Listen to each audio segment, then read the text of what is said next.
Hello friends, welcome to my YouTube channel concept nursing classes. आज की class में UP यूएमएसएफआई के द्वारा आयोजित किए गए 30 मार्च 2024 को नर्सिंग ऑफिसर का जो टेस्ट हुआ था उसका अगला पार्ट सॉल्व करने जा रहे हैं। देखते हैं पहला क्वेश्चन।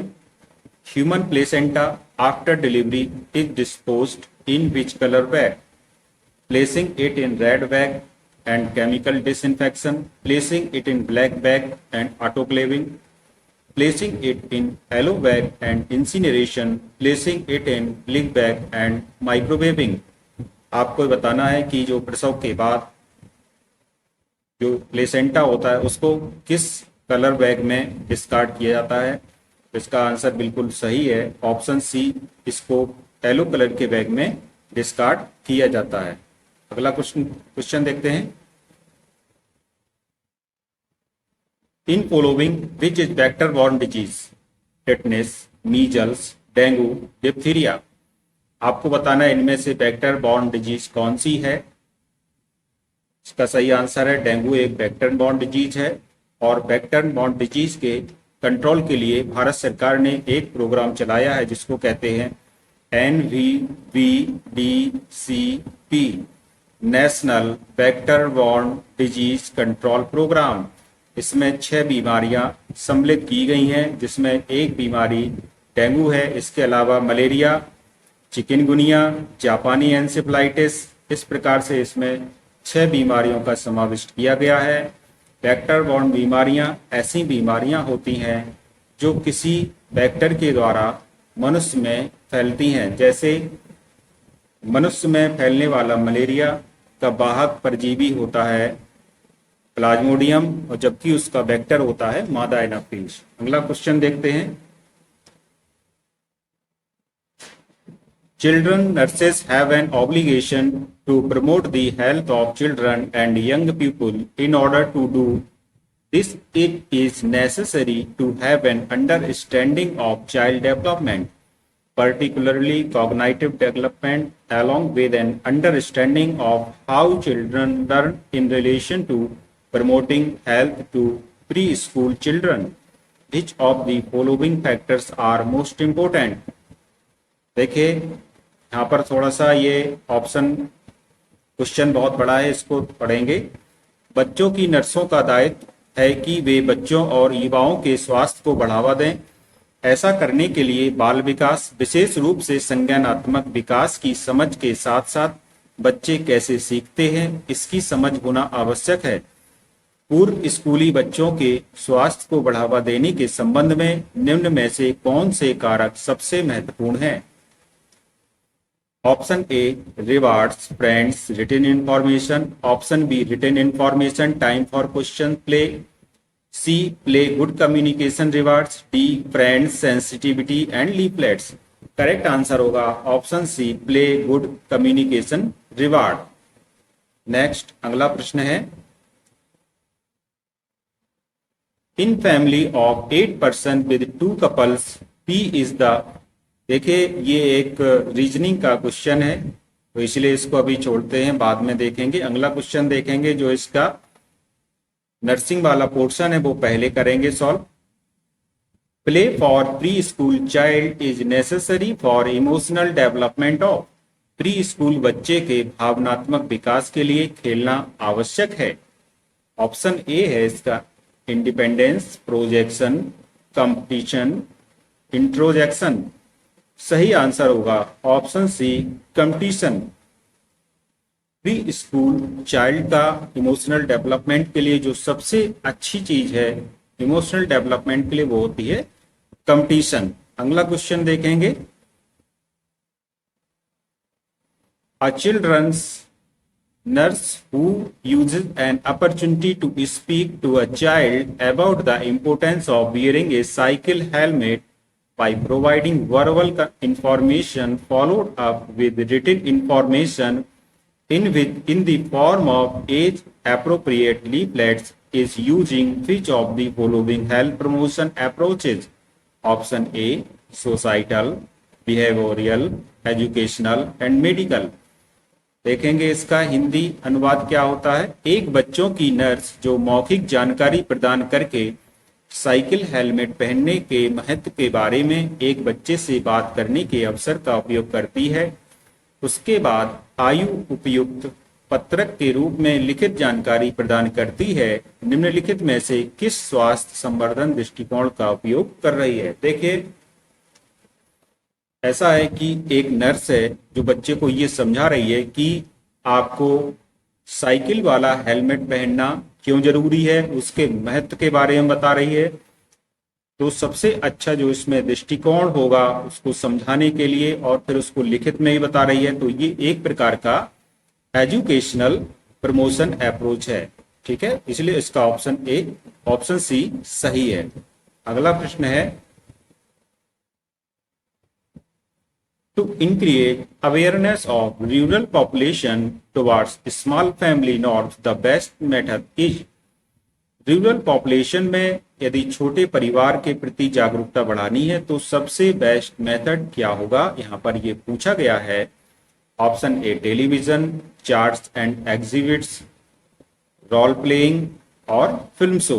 देखिए इसका करेक्ट आंसर ऑप्शन सी होगा, भूमिका निभाना, क्योंकि जब व्यक्ति स्वयं भूमिका निभाएगा तो उसको उसके बारे में सही जानकारी और महत्व के बारे में अच्छी जानकारी मिल सकती है।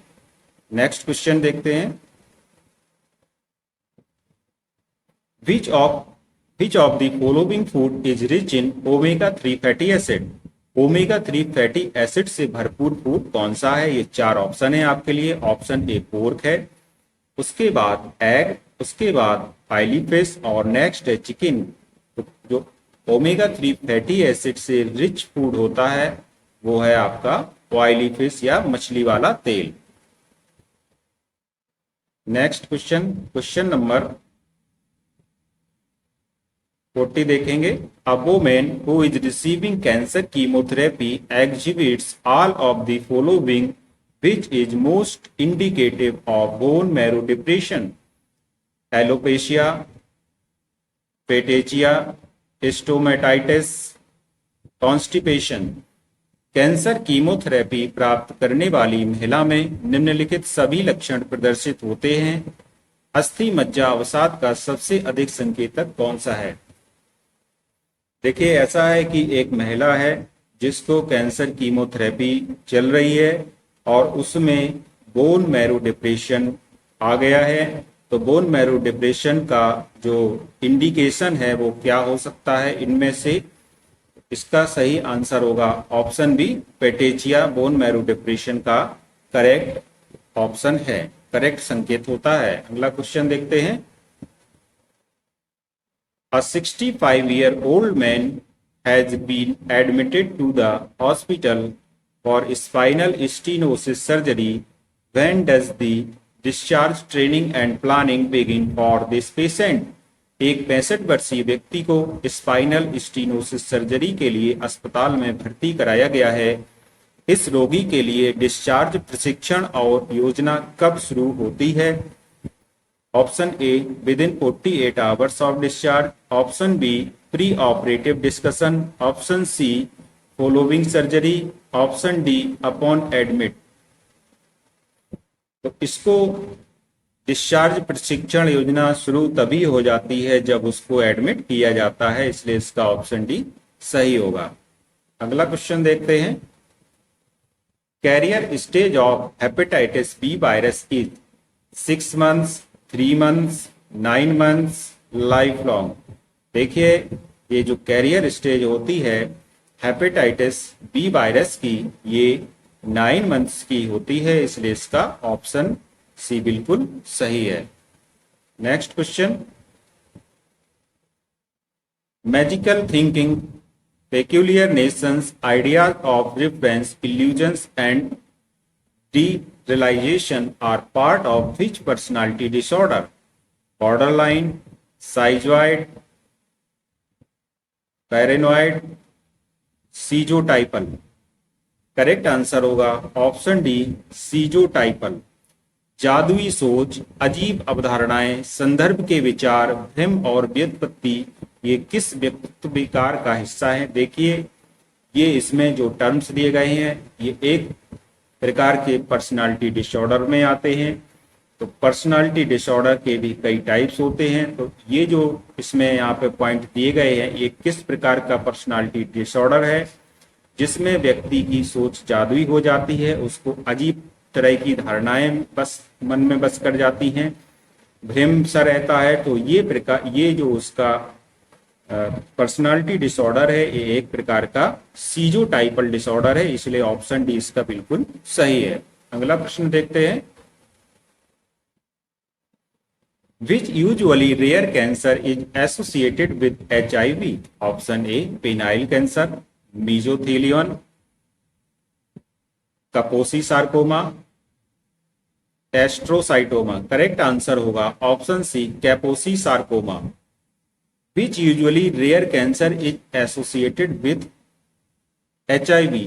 एक ऐसा रेयर कैंसर है जो कि HIV से संदर्भ है, HIV से जुड़ा हुआ है, उसको बोलते हैं कैपोसी सार्कोमा। ऑप्शन सी बिल्कुल सही है। अगला क्वेश्चन देखते हैं। Ablative surgery refers to surgery carried out in order to remove diseased body parts, surgery used to restore structure or function, surgery aimed to relieve pain or reduce symptoms caused by a disease, surgery that replaces malfunctioning structure। Correct answer होगा option ए ऐसी surgery जो शरीर के रोगग्रस्त अंगों को हटाने के लिए की जाती है उसको एब्लेटिव सर्जरी कहा जाता है। ऑप्शन ए बिल्कुल सही है। अगला क्वेश्चन देखते हैं कि hemicolectomy results in the option A removal of half of the colon, formation of an ileostomy, removal of all of the colon, formation of colostomy. Correct answer option A colon के आधे भाग को हटाना हेमिकोलेक्टोमी कहलाता है। नेक्स्ट क्वेश्चन देखते हैं। Self awareness is commonly described as understanding. Option A है our responses in different social context, how other respond in different social context, the beliefs, values and attitudes of others, our beliefs, values and attitudes। Correct answer होगा option D our values, beliefs and attitude। हमारे विश्वास, मूल्य और दृष्टिकोण आत्म जागरूकता को समझने के लिए बहुत आवश्यक होते हैं। Next question. Fear of pain is termed as. यदि दर्द से लगने वाले डर को क्या कहा जाता है? यहाँ पर एक क्वेश्चन पूछा गया है। ऑप्शन ए है एगेरोफोबिया, ऑप्शन बी है एल्गोफोबिया, ऑप्शन सी है जीनोफोबिया, ऑप्शन डी है जूफोबिया। करेक्ट आंसर होगा option B algophobia. Fear of pain को कहते हैं। ऑप्शन ए है जो एगेरोफोबिया वो है भीड़ से लगने वाला डर, और विदेशी लोगों से लगने वाले डर को या अपरिचित लोगों से लगने वाले डर को जीनोफोबिया कहते हैं, और जंतुओं से लगने वाले डर को जूफोबिया कहा जाता है। नेक्स्ट क्वेश्चन देखते हैं। अ नर्स इज कैरिंग और अ client with type 1 diabetes mellitus because of client is at risk of for hypoglycemia, which of the following does the nurse teaches the client? एक ऐसा क्लाइंट है जो टाइप 1 डायबिटीज से पीड़ित है।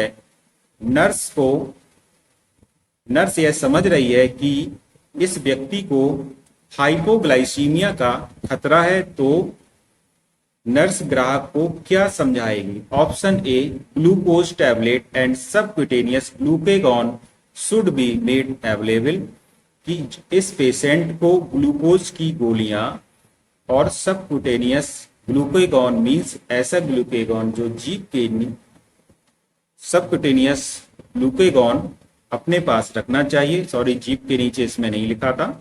ऑप्शन बी है urine should be monitored for the presence of acetone if the client is exercising the evening dose of NPH insulin can be discontinued. Option D है assess for science and कॉमाड्रोसिनस। देखिए, एक ऐसा diabetic mellitus का patient है जिसको hypoglycaemia का खतरा हो सकता है, तो नर्स को इस ऐसे मरीज को यह बताना चाहिए कि उसके पास हमेशा ग्लूकोज की गोलियां अवेलेबल रहें, जिससे कि ग्लूकोज कम होने पर वो उसका यूज कर सके। नेक्स्ट क्वेश्चन देखते हैं।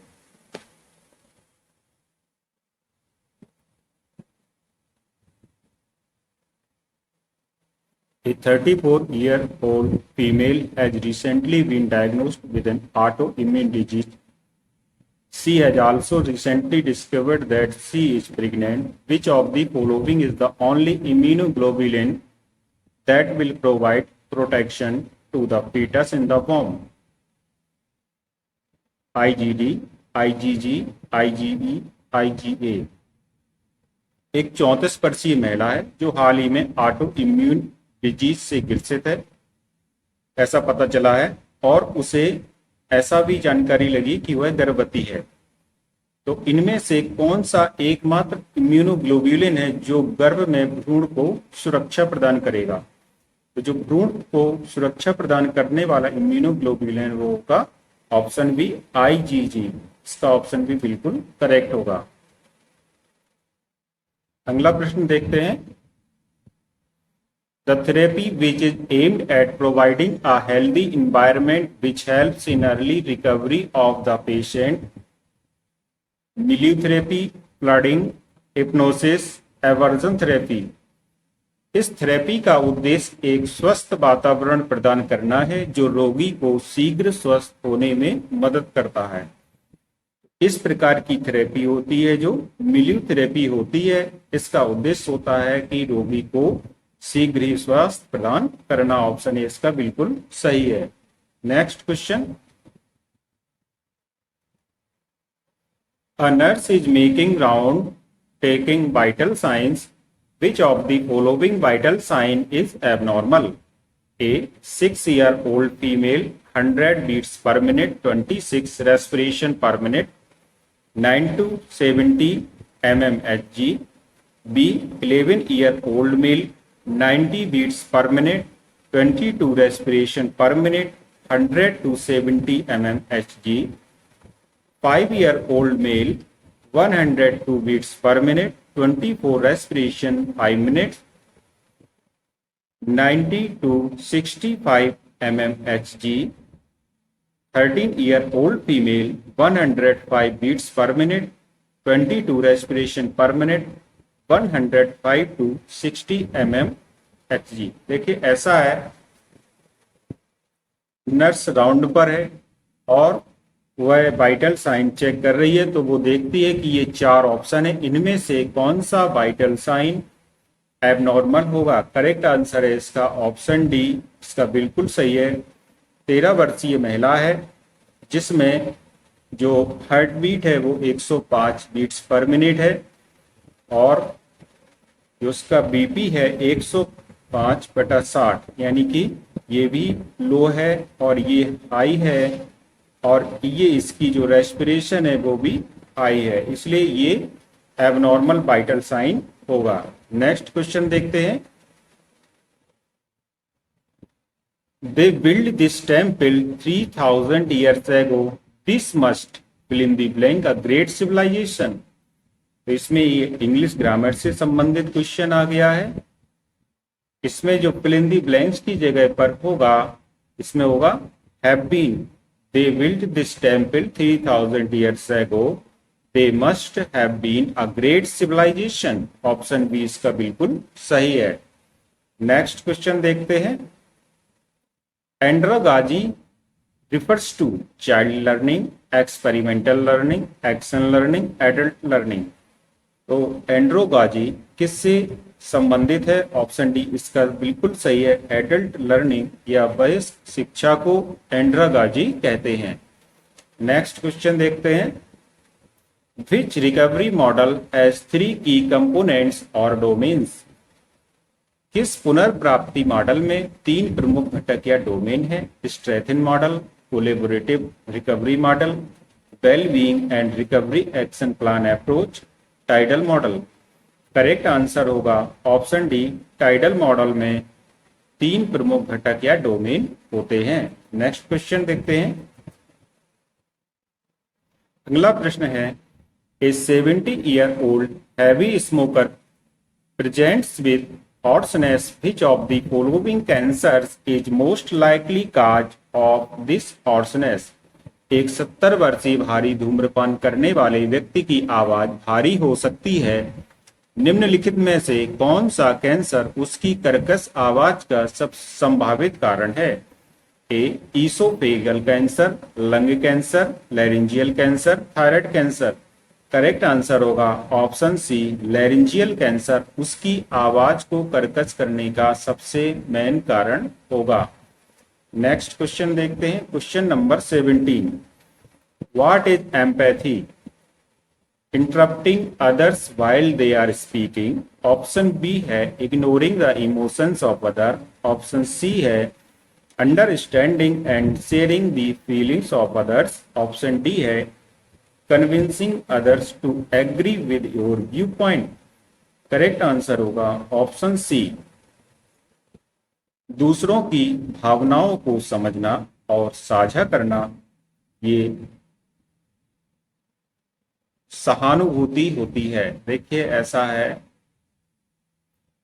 इस क्वेश्चन का जो ये आंसर दिया गया है ये गलत है, क्योंकि 2 वर्ड होते हैं, एक होता है एम्पैथेटिक और एक होता है सिंपैथेटिक। तो इसमें आप हिंदी इस क्वेश्चन को से देखना पड़ेगा। अगला क्वेश्चन देखते हैं। सिंपैथेटिक में सहानुभूति रखी जाती है और एम्पैथेटिक में सहानुभूति नहीं रखी जाती है। दूसरों की बात को समझा जाता है लेकिन सहानुभूति नहीं रखी जाती है, इसलिए यहाँ पर ये सहानुभूति गलत शब्द लिखा है। यहाँ पर ऑप्शन में परानुभूति होना चाहिए। ऑप्शन सी इसका बिल्कुल सही है। एम्पैथी मीन्स होता है understanding and sharing the feelings of others. Next question देखते हैं। Which position is provided to the patient after giving ECT? ECT देने के बाद मरीज को कौन सी स्थिति प्रदान की जाती है? लिथोटॉमी, साइडलाइन, सुपाइन, प्रिविल मीन्स प्रोन। करेक्ट आंसर होगा ऑप्शन बी, जब मरीज को ईसीटी देते हैं उसके बाद उसको साइड लाइन पोजीशन में लिटाया जाता है। Next question, priority nursing diagnosis in a patient with pneumonia will be. Pneumonia से पीड़ित रोगी में प्राथमिक नर्सिंग निदान होगा। Activity intolerance, impaired gas exchange, altered mucous membrane, altered nutrition less than body requirement. Correct answer होगा option B, impaired gas exchange, बिगड़ा हुआ गैस विनिमय। Next question, a patient with dyspnoea should be placed in. श्वास कष्ट से पीड़ित रोगी को रखा जाना चाहिए लिथोटॉमी पोजीशन में, ऑर्थोपनिक पोजीशन में, सुपाइन पोजीशन में या सिम्स पोजीशन में। देखिए ऐसा है, जिस व्यक्ति को सांस लेने में कठिनाई हो रही हो उसको ऑर्थोपेनिक पोजीशन में रखना चाहिए, इसलिए इसका ऑप्शन भी सही है। अगला क्वेश्चन देखते हैं। In the first 24 hours post hypophyseectomy, the nurse checks for A है extra ocular movement, B the warm and sensation of the lower limbs, C the person inability to feel their toe, D all of above। Correct answer होगा option A, extraocular movement या बाह्य नेत्र संबंधी हलचलों को देखना चाहिए पहले 24 घंटों में हाइपोफाइसेक्टोमी के बाद। अगला क्वेश्चन है, for teaching a nursing procedure like catheterisation in following which method is most effective? Panel discussion, symposium, lecture, demonstration. Catheterisation के संबंध में पढ़ाते समय सबसे अच्छी प्रभावी विधि कौन सी होगी, जिससे कि जो सामने वाला स्टूडेंट है या जो भी सीखने वाला स्टूडेंट है उसको पूरी तरह समझ में आ जाए? तो इसका कैथेटराइजेशन यदि प्रोसेस चल रहा है, टीचिंग करनी है, तो सबसे अच्छा प्रोसेस है कि उसको डेमोन्स्ट्रेशन करके दिखाया जाए, मीन्स उसको ऐसा प्रदर्शित करके दिखाया जाए कि कैथेटराइजेशन किस प्रकार से करते हैं। नेक्स्ट क्वेश्चन होगा, disorder of motor activity in which the person constantly maintains a position without any movement is cataplexy, negativism, vervigeneration, vervigration, mannerism. Correct answer is option A cataplexy. Motor गतिविधि का विकार जिसमें व्यक्ति बिना किसी हलचल के लगातार एक स्थिति बनाए रखता है, तो लगातार एक स्थिति को बनाए रखना ये कैटाप्लेक्सी कहलाता है। नेक्स्ट क्वेश्चन देखते हैं, first line drugs for the treatment of mania are none are correct, lithium and valproate. Lithium correct answer होगा ऑप्शन बी, लिथियम और बेलप्रोएट ये दोनों उन्माद के इलाज की फर्स्ट लाइन ड्रग्स मानी गई हैं। नेक्स्ट क्वेश्चन है, नार्कोप्लेक्सी है नशीले पदार्थों की लत, दिन के समय अत्यधिक नींद आना, नशीले पदार्थों का अत्यधिक सेवन, रात के समय नींद कम होना। Narcolepsy is addiction to narcotics, B excessive sleep during daytime, excessive use of narcotics, reduced sleep during night। Correct answer होगा दिन के समय अधिक नींद आना नार्कोप्लेक्सी होता है, excessive sleep during daytime। Next question, 3 of the following 4 number pairs are alike in a certain way and one is different, find the odd one out। देखिए ये मैथमेटिकल रीजनिंग से संबंधित क्वेश्चन है। अगला प्रश्न देखेंगे नर्सिंग से संबंधित, which country received the prestigious measles and rubella champion global award for its exemplary efforts in combating these diseases. इन बीमारियों से लड़ने में अनुकरणीय प्रयासों के लिए किस देश को प्रतिष्ठित खसरा और रूबेला चैंपियन पुरस्कार मिला है? इसमें करेक्ट आंसर है ऑप्शन डी, अपना देश भारत को ही रूबेला और खसरा के लिए प्रतिष्ठित चैंपियन पुरस्कार दिया गया है। Next question, Addison disease is an endocrine disorder that develops when the adrenal glands are not able to produce enough cortisol. A client with Addison's disease is receiving fludrocortisone acetate. The nurse knows that the therapeutic effect of this is to। Edison रोग एक अंतःस्रावी विकार है जो विकसित होता है जब अधिवृक्क ग्रंथियां पर्याप्त कॉर्टिसोल का उत्पादन करने में सक्षम नहीं होती हैं। एडिसन रोग से पीड़ित एक ग्राहक को फ्लूड्रोकॉर्टिसोन एसीटेट प्राप्त हो रहा है। नर्स जानती है कि इसका चिकित्सीय प्रभाव है। Option A, stimulate thyroid gland production, maintain electrolyte balance, activate parathyroid production, activate the immune response. Correct answer होगा option B, maintain electrolyte balance, electrolyte संतुलन को बनाए रखें। नेक्स्ट क्वेश्चन है, the nurse understands that they need to acknowledge their patient's pain. Which statement best shows the nurse's understanding of this principle? Nurse समझती है कि उन्हें अपने पेशेंट के दर्द को स्वीकार करने की आवश्यकता है। कौन सा कथन इस सिद्धांत के बारे में नर्स की समझ को सबसे अच्छी तरह दर्शाता है? ऑप्शन ए है, when you said your arm is hurt, where is the pain located? Option B, the pain in your arm is real and not in your imagination. C, you said that your pain goes from your arm to your chest. D, tell me more about your pain. Correct answer होगा option B, the pain in your arm is real and not in your imagination. आपकी बाहें का दर्द वास्तविक है, आपकी कल्पना में नहीं है। नेक्स्ट क्वेश्चन है, the most appropriate stage of the nursing process is evaluation, planning, implementation, assessment. Correct answer option D होगा। मोस्ट इंपोर्टेंट स्टेज होती है नर्सिंग प्रोसेस की, वो असेसमेंट या आकलन है। अगला क्वेश्चन देखते हैं, atrial fibrillation is a dysrhythmia, a type of infection, a malignant condition more common in people who are physically active। Correct answer होगा option A. Atrial fibrillation means होता है एक प्रकार का डिसएरिथमिया। ए इसका बिल्कुल सही है। Next question, which can minimise agitation in a disturbed client.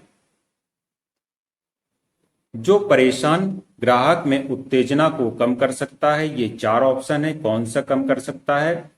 ensuring constant staff contact, discussing the reasons for suspicious beliefs, increasing environmental sensory stimulation, limiting unnecessary interaction with the client। ग्राहक के साथ अनावश्यक बातचीत को सीमित करना, यही एक ऐसा पॉइंट है जिससे कि वो एजिटेशन को मिनिमाइज किया जा सकता है। लिमिटिंग अननेसेसरी इंटरेक्शन, पेशेंट के साथ अननेसेसरी इंटरेक्शन नहीं करना है। नेक्स्ट क्वेश्चन,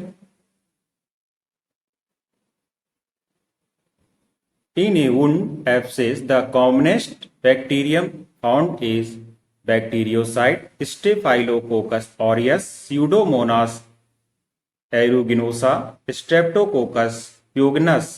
करेक्ट आंसर होगा ऑप्शन बी, स्टेफाइलोकोकस ऑरियस। ये घाव के फोड़े में सबसे आम जीवाणु पाया जाता है, वो होता है स्टेफाइलोकोकस ऑरियस। नेक्स्ट क्वेश्चन देखते हैं, a mental disorder characterised by stereotype speech is. घिसी पिटी वाणी से पहचाने जाने वाला एक मानसिक विकार है। Verbigeration, cataplexy, negativism, mannerism. Correct answer is option A, verbigeration. ये एक मेंटल डिसऑर्डर है जो कि स्टीरियोटाइप स्पीच से संबंधित है। अगला क्वेश्चन देखते हैं, Siom bridge has been inaugurated in which state union territory. Siom bridge का उद्घाटन किस राज्य केंद्र शासित प्रदेश में किया गया है? करंट का क्वेश्चन है। इसका सही आंसर है ऑप्शन सी, अरुणाचल प्रदेश में सियोम ब्रिज का इनाग्रेशन किया गया है। नेक्स्ट क्वेश्चन देखते हैं, in following which is not an anti Parkinsonian drug. Anti Parkinson की दवा नहीं है। Option A THP, option B procyclidine hydrochloride, option C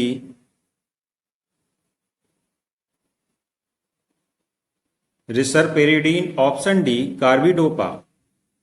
option A है टीएचपी, प्रोसाइक्लिडीन हाइड्रोक्लोराइड, रिसपेरिडीन और कार्बिडोपा। इसमें जो करेक्ट आंसर है वो है ऑप्शन सी, रिसपेरिडोन। ये दवा एंटी पार्किंसन दवा नहीं है।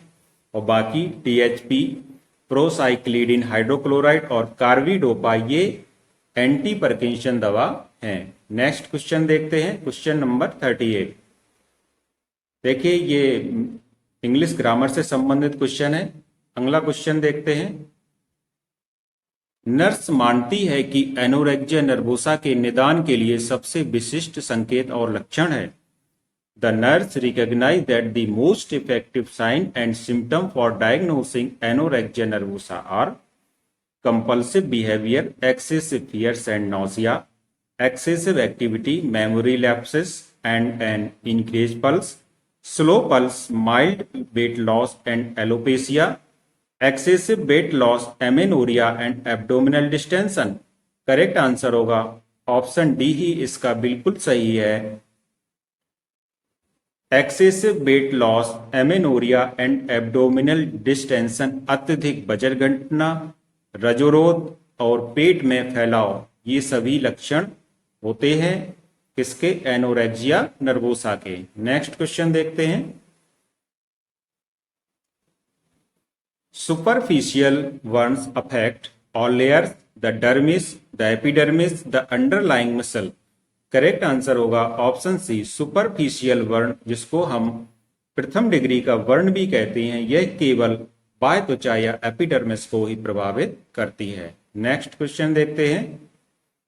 Premature separation of a normally implanted placenta during the second half of pregnancy, usually with severe hemorrhage, is known as placenta previa, abrupt placenta, incompetent cervix, ectopic pregnancy. Correct answer होगा option B abrupt placenta. गर्भावस्था के दूसरे भाग के दौरान आमतौर पर गंभीर रक्तस्राव के साथ सामान्य रूप से प्रत्यारोपित प्लेसेंटा का समय से पहले अलग हो जाना, ये समय से पहले जब प्लेसेंटा अलग हो जाता है उसको कहते हैं abrupt placenta. Next question.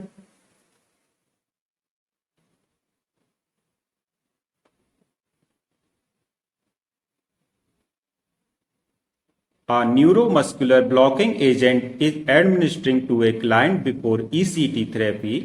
The nurse should carefully observe the client for respiratory difficulties, nausea and vomiting, seizure, dizziness. ECT therapy से पहले ग्राहक को एक न्यूरोमस्कुलर ब्लॉकिंग एजेंट दिया जाता है। नर्स को ग्राहक का ध्यानपूर्वक परीक्षण करना चाहिए। किसका परीक्षण करना चाहिए नर्स को? उसको करना चाहिए रेस्पिरेटरी डिफिकल्टीज, ये देखना चाहिए कहीं श्वास लेने में कठिनाई तो नहीं हो रही है मरीज को। Next question. The umbilical cord otherwise known as Fallopian tube, pubis, funis, यूकॉर्ड, प्लेसेंटा। करेक्ट आंसर होगा option B funis. Next question. Which of the following factors is not related to placenta praevia? A. Young age of patient, preceding cesarean section, multiple pregnancy, many pregnancy. Correct answer option A. Young age of patient या रोगी की कम उम्र placenta previa से संबंधित नहीं है, बाकी ये सभी संबंधित हैं। Preceding caesarean section, multiple pregnancy and many pregnancies. Correct answer. Sorry, next question. Florence Nightingale is most noted for which of the following contributions to nursing research? A. Framework and model development, data collection and analysis, quasi-experiment study design, case study approach to research. Correct answer option B. Data collection and analysis. Florence Nightingale को nursing अनुसंधान में निम्नलिखित में से किस योगदान के लिए सबसे अधिक जाना जाता है? डेटा संग्रह और विश्लेषण के लिए। नेक्स्ट क्वेश्चन देखते हैं। अगला प्रश्न है, व्हाट इज हाइपोथेसिस? परिकल्पना क्या है? A theory that underpins the study, a theory that underpins the study. Option C, a statistical method for calculating the extent to which the result could happen by chance, a statement that the researcher wants to test through the data collected in a study. Correct answer होगा option D. एक कथन जिसे शोधकर्ता एक अध्ययन में एकत्र किए गए डेटा के माध्यम से परीक्षण करना चाहता है। अगला प्रश्न है, in following which statement is false? After menarche, the ratio between uterine body and cervix becomes 2:1. At birth, the uterine body and cervix ratio is about 1:2. After menopause, the ratio remains 3:1. When menarche occurs, the ratio between uterine body and cervix becomes 1:1. Correct answer होगा option C, after menopause the ratio remains 3:1। रजु निवृत्ति के बाद यह अनुपात 3:1 रहता है। किससे संबंधित है? In following which statement is false? After menarche the ratio between uterine body and cervix becomes 2:1. At birth the uterine body and the cervix ratio is about 1:2. After menopause the ratio remains 3:1. When menarche occurs, the ratio between uterine body and cervix become 1:1. तो इसमें आपको जो false statement है वो पता करना था, तो इसका सही आंसर होगा ऑप्शन 3। मेनोपॉज के बाद रेशियो यूट्राइन बॉडी का और सर्विक्स का 3:1 नहीं होता है। पहला ऑप्शन बिल्कुल सही है कि मीनार्च के बाद यूट्राइन बॉडी और सर्विक्स का रेशियो 2:1 हो जाता है। बर्थ के समय यूट्राइन बॉडी और सर्विक्स रेशियो 1:2 हो जाता है, और व्हेन मीनार्च अकर्स रेशियो हो जाता है यूट्राइन बॉडी और सर्विक्स का 1:1। नेक्स्ट क्वेश्चन, अगला प्रश्न देखेंगे।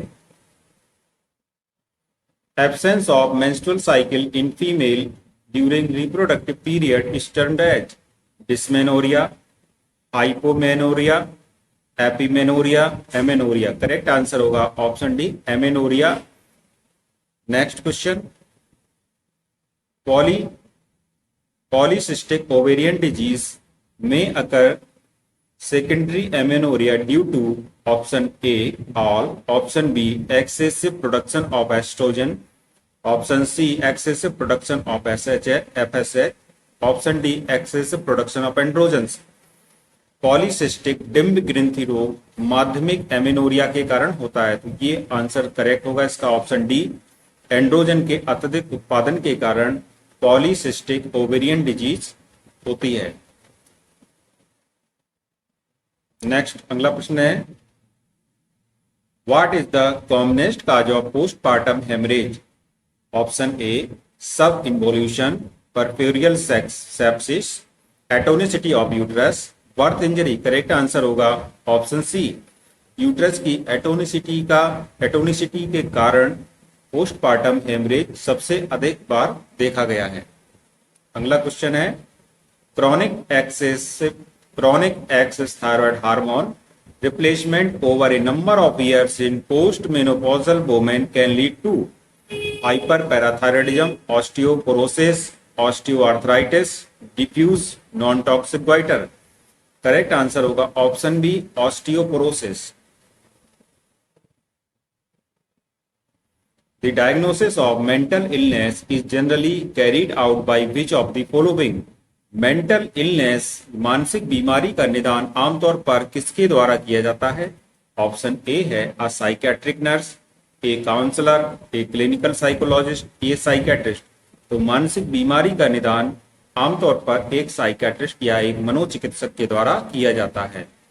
अगला क्वेश्चन है, अ 30-year-old man has been on life support system for the past 48 hours following blunt head trauma. Brain death cannot be established in the patient if there is the presence of which of the following? एक 30 वर्षीय व्यक्ति सिर में कुंद चोट लगने के बाद पिछले 48 घंटों से जीवन रक्षक प्रणाली पर है। निम्नलिखित में से किसकी उपस्थिति होने पर इस रोगी में मस्तिष्क मृत्यु स्थापित नहीं की जा सकती? ऑप्शन ए ट्रेमेस्ट्रिक reflexes, option B elevated serum aminoglycoside concentration, C carotid blood flow, D hypothermia. इसका करेक्ट आंसर होगा ऑप्शन डी, हाइपोथर्मिया। एक 30 वर्षीय व्यक्ति है जिसके सिर में ब्लंट हेड ट्रॉमा हो गया है और उसमें उपस्थिति रोगी में मस्तिष्क मृत्यु ब्रेन डेथ नहीं डिक्लेयर हो सकती है। किसकी उपस्थिति होने पर? हाइपोथर्मिया की उपस्थिति होने पर ब्रेन डेथ या मस्तिष्क मृत्यु स्थापित नहीं की जा सकती है। नेक्स्ट क्वेश्चन,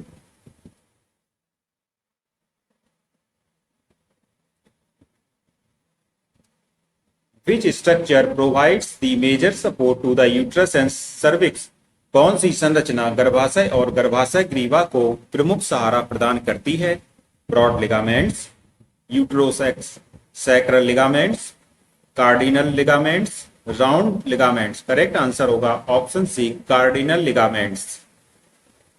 कौन सी संरचना गर्भाशय और गर्भाशय ग्रीवा को प्रमुख सहारा प्रदान करती है? वो है कार्डियल स्नायु बंधन। ऑप्शन सी इसका बिल्कुल सही है। नेक्स्ट क्वेश्चन है, a measure of central tendency which is calculated by number arranging in numeric order। ये मैथमेटिकल क्वेश्चन है। नेक्स्ट देखेंगे नर्सिंग से संबंधित। The first fetal movement felt by the mother is known as quickening, फॉलआउटमेंट, lightening, engagement. Correct answer होगा option A quickening.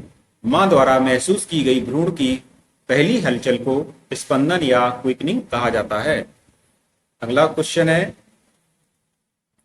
Premenstrual syndrome PMS has a constellation of possible symptoms. Which of the following would not be expected? Weight loss, breast tenderness, abdominal bloating, anxiety. Correct answer होगा option A weight loss. Premenstrual syndrome में संभावित लक्षणों का एक समूह होता है। निम्नलिखित में से किसकी अपेक्षा नहीं की जा सकती है? तो वो वेट लॉस की नहीं की जा सकती है। बाकी प्रीमेंस्ट्रुअल सिंड्रोम में ब्रेस्ट टेंडरनेस भी होता है, एब्डोमिनल ब्लॉटिंग भी होता है और एंजाइटी भी होती है। Next question, nerve supply of ovary is through. Option A none are correct. Option B branches of renal and aortic plexus. Option C pudendal nerve. Option C sacral fibres. Correct answer होगा option B branches of renal and aortic plexus के द्वारा nerve supply होती है ovary में। Next question, अगला question देखेंगे, रोगी के वजन को मापने के लिए माप का निम्नलिखित में से कौन सा पैमाना उपयुक्त है? Which of the following scale of measurement is appropriate to measure the weight of the patient? Interval scale, nominal scale, ratio scale, ordinal scale. Correct answer होगा ऑप्शन सी रेशियो स्केल, अनुपात पैमाना। अगला क्वेश्चन है, कौन सा हार्मोन स्तन के आसपास वसा के महत्वपूर्ण प्रसार में महत्वपूर्ण भूमिका निभाता है? Which hormone plays an important role in significant proliferation of fat around the breast? Testosterone, progesterone, estrogen, FSH. Correct answer होगा option C oestrogen. Next question देखेंगे, कृत्रिम गर्भाधान के दौरान गर्भाशय गुहा में डाले जाने वाले धुले और सांद्रित शुक्राणु की मात्रा कितनी होती है? Amount of vast and concentrated sperm that is administered into the uterine cavity during artificial insemination. 0.1 ml, 0.3 ml, 1 ml, 2 ml. Correct answer होगा 0.3 ml होती है। नेक्स्ट क्वेश्चन देखते हैं, नर्स एक ग्राहक की देखभाल कर रही है जिसमें 2 दिन पहले एक चेस्ट ट्यूब डाली गई थी और उसे पोर्टेबल वाटर सील ड्रेनेज से जोड़ा गया था। जल सील कक्ष में कोई बुलबुला नहीं है। नर्स को प्रारंभ में क्या आकलन करना चाहिए? इसका इंग्लिश वाला वर्जन देखेंगे।